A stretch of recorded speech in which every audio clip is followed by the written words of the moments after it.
এনেকুৱা প্ৰশ্নবোৰ খুবেই জটিল বুলি ল'ৰা ছোৱালীৰ মনৰ ধাৰণা হৈ যায় ডায়াগ্ৰামটো দেখিলে ভয় খাই যায় মই একেবাৰে এটা উজু তোমালোকক বুদ্ধি দিও চোৱা ধৰি লোৱা ইয়াৰ পৰা কাৰেন্ট ফ্লো হ'বলৈ আৰম্ভ কৰিছে এই পইণ্টত দেখিবা কাৰেন্ট ফ্লো তিনটা ডাইৰেকশনত ভাগ হৈ গৈছে হয় নে নহয় তিনটা ডাইৰেকশনত ফ্লো হৈ গৈছে বেলেগ বেলেগ ভ্যালু এতিয়া মন কৰা আই2 টো ইয়াৰ পৰা ইয়ালে একেটা কাৰেন্টে ফ্লো হ'ব কাৰণ ইয়াত আৰু বেলেগ ডাইৰেকশন নাই ইয়াতো ঠিক একে ধৰণে i3 কাৰেন্টে ফ্লো হ'ব সোৱা কাৰেন্ট ডাইৰেকশন যদি হলনি নোহাকৈ একে ধৰণে গৈ আছে আমি গম পাও যে হে ৰেজিস্টৰ গিটা সিৰিজত আছে হৈ গল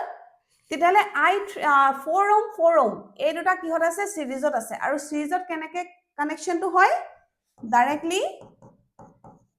ৰেজিস্ট্যান্স গিটা এড হয়নে ইয়াত 4 ohm এড হৈ গল কিমান হৈ গল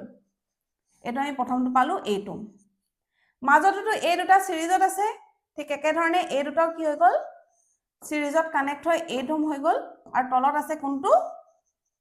4 ohm টো আছে নে এদিয়াছো এই তিনটা মন কৰা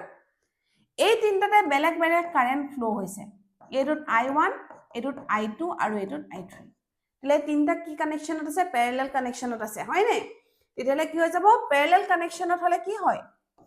one total resistance is 1 by r is equal to 1 by r1 plus 1 by r2 plus 1 by r3 হয়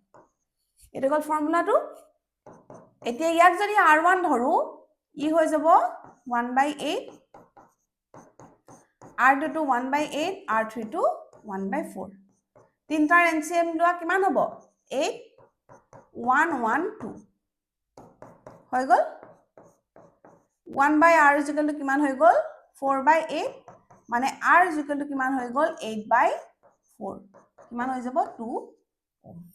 কোনটো হৈ যাব অপশন ডি এনেকুৱা ধৰণৰ প্ৰশ্ন দেখিলে ভয় নাখাবা